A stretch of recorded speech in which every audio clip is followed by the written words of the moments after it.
तो जैसा कि पिछले एपिसोड में हमने देखा था, वांगलिंग को मैप का दो हिस्सा मिल चुका था और सी ऑफ डेविल्स इसके बारे में से थोड़ा बहुत पता चलता है। अब आगे और जो लोग मुझे ज्ञान दे रहे हैं कि भाई डेली वीडियो डालो व्यूज़ आएंगा, तो मेरे से ज़्यादा वीडियोस कोई डालता भी नहीं है। अभी मैं कम इसलिए कर दिया हूँ क्योंकि व्यूज़ भी नहीं आते और मैं जॉब पे रहता हूँ। हाँ, अगर व्यूज़ आएंगे तो मैं भी थोड़ा ट्राई कर सकता हूँ। आगे बढ़ते हैं। इधर वांगलिंग देखता है कि वो जो फायर बिश वगैरह थे, जिन्हें कि वो नासेंट लेवल के एक्सपर्ट एक ट्रैप में फंसा रहे थे, एक एरे बना रहे थे, वो भी यहाँ पर शायद उन्हें रोक नहीं पाता है। और वांगलिंग को अभी वो जो फेंग लुआन थी उनसे एक मैप का हिस्सा लेना था, पर इस दौरान ये एक डिसीजन बना चुका था क्योंकि लिन टायो और यांग जियोंग जो थे, जिनके इसने डिवाइन सेंस को चुराया था, डिवाइन ब्लड को वापस नहीं दिया था, तो फिलहाल ये यांग जायोंग की तरफ बढ़ता है। यांग जियोंग इस समय नॉर्थ वेस्ट का एरिया पेट्रोल कर रहा था और ये तुरंत एक ऑरा फील करता है। देखता है कि वांगलिंग सामने है, तुरंत ही वांगलिंग को ग्रीट करता है। वांगलिंग इससे सीधा पूछता है कि जोंग जीहोंग कहाँ पे है।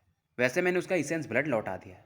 अब वांगलिंग इसे बोलता है, अगर तुम जोंग जीहोंग को, यानी वो जो लड़की है, उसे यहाँ पे बुला दिए तो तुम्हारा भी इसेंस ब्लड मैं वापस कर दूंगा। इस दौरान 1 घंटा बीत जाता है और जोंग जीहोंग यहाँ पर, जहाँ पर वांगलिंग वेट कर रहा था, फाइनली आ जाती है। अब क्योंकि यांग जियोंग इसे लेकर आया था, तो वांगलिंग इसका भी इसेंस ब्लड इसे वापस लौटा देता है। अब जोंग जिहोंग वांगलिंग को बताती है कि जो एंसेस्टर फेंग लुआन है वो मेरी माँ है, और तुम जो सोच रहे हो कि मैंने उन्हें बताया था कि मेरा इसेंस ब्लड तुम्हारे पास है, उन्हें पता चल गया था। ये वांगलिंग को बता रही थी कि इसने कभी ऐसा कुछ अपनी माँ को बताया नहीं था। अब वांगलिंग भी से क्लियर बात करता है कि इसका जो घर है वो कंट्री काफ़ी दूर है और बिना मैप के बिना हो नहीं पाएगा। जिहोंग बोलती है, ठीक है, बस मुझे 2 लोग को मारने हैं, अगर तुम मदद कर दो तो। वांगलिंग पूछता है कि कौन से लोग हैं और उनका कल्टीवेशन लेवल क्या है। जिहोंग बताती है कि एक जो है वो फाउंडेशन के मिड फेज में है और दूसरा फाउंडेशन के पीक पर है। वांगलिंग मान जाता है। अब ये बताती है कि उनमें से जो एक है मा लियांग, जिसकी बॉडी में तुम हो, उसकी छोटी बहन जू सी है, और दूसरा जाओ एयू, जो कि उसके साथ रहता है। और जैसे ये काम हो जाएगा मैं मैप 1 घंटे के अंदर लेके आ जाऊंगी। और ये भी कहती है कि लास्ट बार मैं तुम्हारी हेल्प कर रही हूँ। वांगलिंग का तो एक्चुअल नाम इसे पता नहीं था, तो ये मांग लियांग करके ही बुलाती है। अब बात रही उस लड़की की, जूसी की, तो अगर आपको याद हो तो कल के ही एपिसोड में हमने देखा था कि वांगलिंग ने अपना हल्का सा जी रियल्म उस लड़की की बॉडी में भेज दिया था, तो जूसी का लोकेशन तो इसे पता था। थोड़ी समय बाद वांगलिंग वापस लौटता है। इधर जिहोंग आती है और मैप जो था वांगलिंग की तरफ फेंक कर वापस लौट जाती है। वांगलिंग भी देखता है ये मैप का तीसरा हिस्सा था, यानी उन दोनों को वांगलिंग निपटा चुका था, बताने की जरूरत नहीं है। अब मैप के तीनों हिस्से मिल चुके थे और जब वांगलिंग इसे जोड़ता है तो इसे समझ में आता है कि इसका जो कंट्री जाओ है, अगर इसे वहां जाना है तो सी ऑफ डेविल्स को पार करना पड़ेगा, जहां पर इसने सुना था कि डेमोनिक कल्टीवेटर्स रहते हैं। इवन वहां पर नासेंट लेवल के कल्टीवेटर्स भी जाने में थोड़ा डरते हैं। नाम तो इस जगह का ब्लैक डेविल यानी सी ऑफ डेविल्स था, पर वहां पर अब पानी नहीं है। बेसिकली कभी बहुत पहले एक बड़े योद्धा ने पूरे समुद्र को ही सुखा दिया था अपने एनिमी को मारने के चक्कर में, तो वहां पर पूरा फॉग फॉग जैसा रहता है और कई सारे वहां पर क्रिएचर्स भी हैं खतरनाक लेवल के। इन्फॉर्मेशन पूरा वांगलिंग पचा लेता है और इस समय ये अर्थ एस्केप टेक्निक यूज कर रहा था ताकि जमीन के रास्ते निकल सके वहां पे। अब जब ये आगे बढ़ रहा था, अचानक से अपनी डिवाइन सेंस को फैलाता है और यहाँ पर एक इसे लड़की की ऑरा फील होती है जो कि काफी इस समय वीक दिख रही थी। अब बता दूं तो ये अपने वांगलिंग के प्यार में पड़ने वाली है। जो ट्रेलर में लड़की दिखाई जाती है ना, ये वही है। और इस लड़की का नाम ली मुन वान था। वैसे मुझे स्पॉइलर नहीं देना था पर मैंने दे दिया, ली मुवान, और ये थी लाउहे सेक्ट की। वांगलिंग इससे एक बार मिला था। कब मिला था? जब वांगलिंग किसी एक जगह पे जा रहा था, तो इस लड़की ने इस वांगलिंग को कोई और समझ लिया था। पीछे के एपिसोड्स में आप देख सकते हो। अब इस लड़की को कई लोग दौड़ा रहे थे। अब वांगलिंग ये सोचता है कि इसकी हेल्प करके क्या मतलब है, वैसे भी मैं इसे एक ही बार मिला हूं। बेसिकली एक यंग मैन कल्टीवेटर था जो कि कोर फॉर्मेशन के मिड स्टेज में था। ये इस लड़की का पीछा कर रहा था और ये बंदा वांगलिंग को भी फील कर लेता है। वांगलिंग जमीन के शायद नीचे था, पर ये उसे समझ लेता है कि कोई है वहां पे, और ये बोलता है यहाँ पे एक जूनियर है जो कि अर्थ एस्केप टेक्निक यूज कर रहा है छिपने के लिए, तो तुम्हें भी अब बाहर आ जाना चाहिए। वांगलिंग समझ चुका था, ये भी बाहर आ जाता है। ली मुवान भी वांगलिंग को देखती है और इसे सीनियर अप्रेंटिस ब्रदर बुलाती है कि ये तो आप हो, क्योंकि ये वांगलिंग को पहचान जाती है। मुझे बचा लो। अभी जो सामने वाला बंदा था, ये 8 फ्लाइंग स्वॉर्ड्स ऐसा हवा में उड़ाता है और वांगलिंग और ली मुवान दोनों पे अटैक कर देता है। ज्यादातर जो तलवारें थी ये वांगलिंग पर इसने टारगेट किया था, बस एक तलवार मुवान की तरफ भेजा था। ये शायद मुवान को मारना नहीं चाहता था, इसे जिंदा रखना चाहता था। अब वांगलिंग मुवान का एक हाथ पकड़ता है और ये जो तलवारें थी इन्हें डॉज करने लगता है और इस लड़की को भी जमीन के नीचे खींच लेता है अपने टेक्निक की मदद से और इसको ले करके यहाँ से भागने लगता है। अब क्योंकि इस एक लड़की को ये लेके था तो इसका स्पीड थोड़ा सा यहाँ पे कम हो जाता है। अब ये बंदा वांगलिंग का पीछा करता है। शुरुआत में इसे काफी घमंड था पर जैसे जैसे पीछा करता है ये हैरान था क्योंकि वांगलिंग की जो स्पीड थी वो बढ़ते जाती है। इवन जबकि ये कोर फॉर्मेशन लेवल का बंदा है फिर भी वांगलिंग को पकड़ नहीं पा रहा था। वांगलिंग इस दौरान मुवान की तरफ देखता है। मुवान थोड़ी डर जाती है क्योंकि ये समझ रही थी सॉरी, कि ये सब में वांगलिंग इसकी वजह से फंसा है। अब मुवान वांगलिंग से बताती है कि ये जो बंदा है ये जुआनवू कंट्री का है, एक एल्डर है। उसे पता है कि मैं डिस्टेंस पिल बना सकती हूँ इसलिए वो मेरा पीछा कर रहा है। वांगलिंग में हैरान था, तो तुम डिस्टेंस हेवन पिल बना सकती हो? क्योंकि यही पिल तो इसे चाहिए था अगर पावर बढ़ाना है तो। लड़की भी काफ़ी होशियार थी, इसने पिल का नाम जानबूझ के लिया था ताकि वांगलिंग को भी इंटरेस्ट आए। अब ये बताती है कि इसके पास एक पिल है पर वो पूरा फिनिश नहीं है, यानी पूरी तरह से पका नहीं है। और बताती है कि मेरा ही नहीं जितने लोगों को भी पिल मिला है किसी का पूर्ण नहीं है। वांगलिंग जो कि इस समय सी ऑफ डेविल्स की तरफ बढ़ने वाला था, अब फिलहाल ये हाउफेन के बॉर्डर की तरफ बढ़ने लगता है। या तो ये हाउफेन यूनियन में लौट जाए, यानी जहां पर लोग फाइट कर रहे हैं, दूसरा हाउफेन के बॉर्डर के आसपास रुके। तो ये दूसरा ऑप्शन चुन लेता है क्योंकि फायर बिस्ट वगैरह अभी तो उन लोगों पे अटैक कर रहे हैं तो उनका ध्यान इस पर आएगा भी नहीं। अब इधर वो जो बंदा था एक टेक्निक यूज करता है, उसका भी स्पीड काफी बढ़ जाता है। मुआन थोड़ी डरने लगती है क्योंकि वांगलिंग जो कि पहले हाउफेन यूनियन की तरफ जाने वाला था ये वापस जा रहा था, पर वांगलिंग को पता था कि ये क्या कर रहा है। वांगलिंग फिर से अपने डिवाइन सेंस से एक रेड क्लाउड सा बना देता है और ये जो रेड क्लाउड था इसमें वांगलिंग का रीजन नहीं था, ये फायर बिस्ट वगैरह के कारण शायद पॉसिबल था। इधर वांगलिंग भाग रहा था और स्पिरिचुअल लिक्विड बार बार पीते रहता है।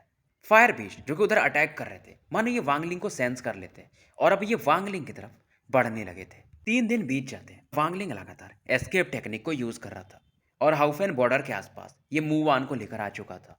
अब यहाँ के आसपास वो सी ऑफ डेविल्स वाला भी एरिया था और ये मूवान से पूछता है क्या तुम कॉन्फिडेंट हो कि वो जो फायर बीस्ट हमें हमारा पीछा कर रहे हैं उनके आने से पहले तुम ये पिल रिफाइन कर लो कि।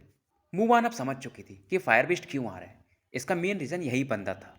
और ये मूवान काफ़ी क्यूरियस थी कि वांगलिंग कौन सा लिक्विड पी रहा था कि 3 दिनों तक ये भागते रह गया। पक्का उसमें स्पिरिचुअल एनर्जी तो होगा, पर मूवान समझ रही थी अगर ये शायद वो पिल बना देगी तो वांगलिंग के पास कोई रास्ता होगा यहाँ से दोनों को निकालने का, और नहीं बना पाई तो शायद वांगलिंग इसे यहीं छोड़ देगा। अब ये लड़की गहरे ख्यालों में थी। अब मूवान बोलती है थोड़ा सा डरते हुए कि सीनियर ब्रदर टाइम काफ़ी कम है, मैं बहुत सारे पिल बना सकती हूँ, बहुत सारे मेरे पास फॉर्मूले हैं। वांगलिंग कुछ तो सोचता है और इस लड़की को लेकर सी ऑफ डेविल्स की तरफ बढ़ जाता है क्योंकि वांगलिंग को ये लग रहा था कि इस लड़की के माध्यम से ये कई सारे पिल्स बनवा सकता है। क्योंकि वो जो बंदा था सन यूकाई करके जैसे शायद वांगलिंग ने मारा था, उसके यहाँ से इसे कई सारे पिल के फॉर्मूले मिल चुके थे। अब ये लोग सी ऑफ डेविल्स में एंटर करते हैं जहाँ पर फॉग काफ़ी ज़्यादा था। तो कभी यहाँ पर फॉग पानी में बदल जाता था और पानी फॉग में, यानी सीजन के हिसाब से चलता था। मुआन डर जाती है कि सीनियर ब्रदर ये तो सी ऑफ डेविल्स है। वांगलिंग गुस्से में कहता है पता है मुझे। अब जैसे ये लोग यहाँ एंटर करते हैं वांगलिंग यंग एनर्जी काफ़ी अच्छा फील करता है और ये काफ़ी खुश था।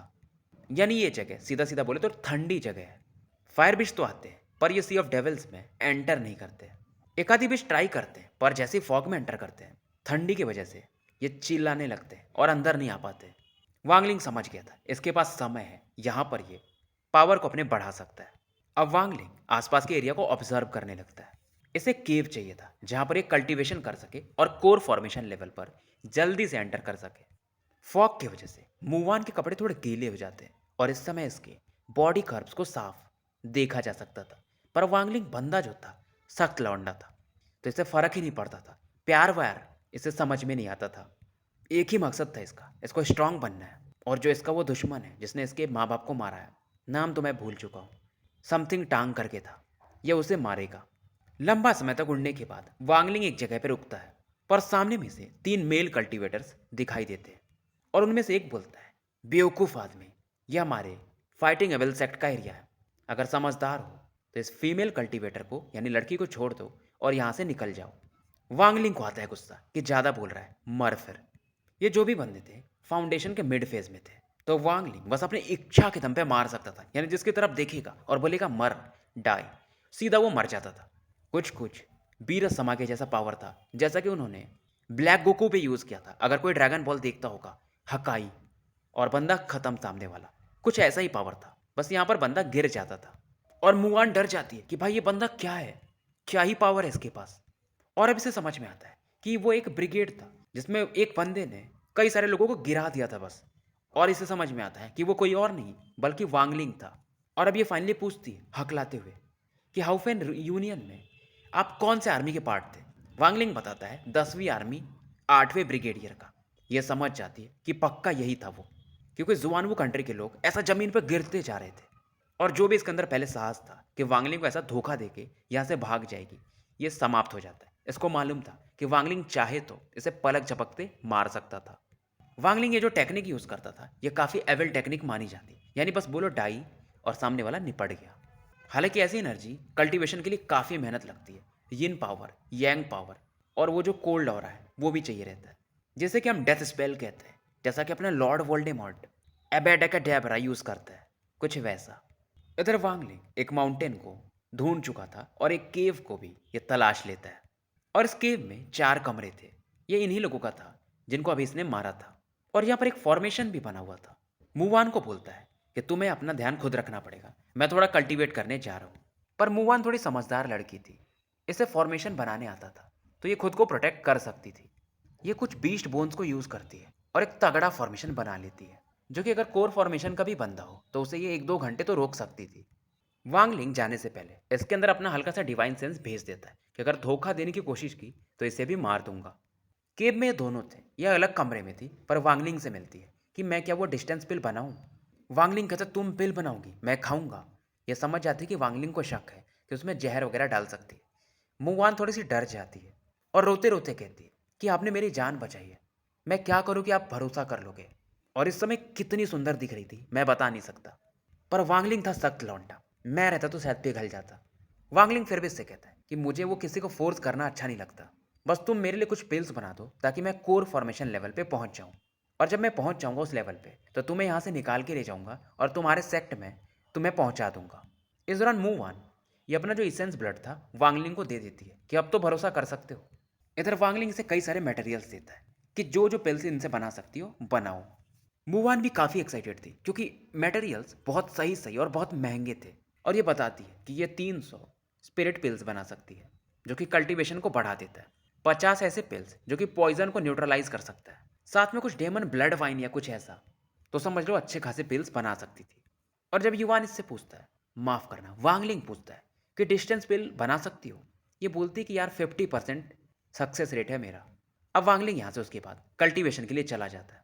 पहले ये बाहर निकलता है और जाओ कंट्री जिधर हो सकता है उसकी तरफ देखकर कहता है, टेंग हुआ युवान, जल्द ही मैं नास एंड सोल लेवल पे पहुंचूंगा और बदला लेने आऊंगा, तुम्हारे पूरे क्लैन का सर्वनाश कर दूंगा। अब वांगलिंग कुछ स्पिरिट बोन्स वगैरह ढूंढ रहा था ताकि मुवान का जो फॉर्मेशन है उसे और स्ट्रांग कर दे। और इसे कुछ और हड्डियां वगैरह चाहिए थी ताकि ये जो वॉर गॉड श्राइन के मेथड्स थे, जिनसे कि ये कुछ आर्मर ऐसे बहुत सी चीज़ें और अपने फ्लाइंग स्वॉर्ड को और मजबूत कर पाए रिफाइन करके। इधर वांगलिंग को एक बंदा मिलता है जो कि एक ओल्ड मैन था फाउंडेशन के लेट फेज में, और इसे वांगलिंग मार देता है क्योंकि इसके पास जो कुछ मटेरियल्स थे वो वांगलिंग को चाहिए था। अब इसका एक जूनियर ब्रदर भी रहता है, वांगलिंग उससे भी जो बीस्ट बोन चाहिए था वो ले लेता है। ये बंदा ये बोन्स वगैरह फेंक करके इतना डर चुका था कि यहाँ से भाग जाता है। गाइस सच बताऊं तो ये नॉवेल तो पहले काफ़ी लंबा है, एक एक चैप्टर मानो 10-10 पन्ने के हो। तो स्टोरी यहीं समाप्त करते हैं और डेली मैं 10 से 12 मिनट का वीडियो डेली डाल सकता हूँ, या फिर 15 से 20 मिनट का वीडियो 3 दिन पर। कमेंट में आप बता देना।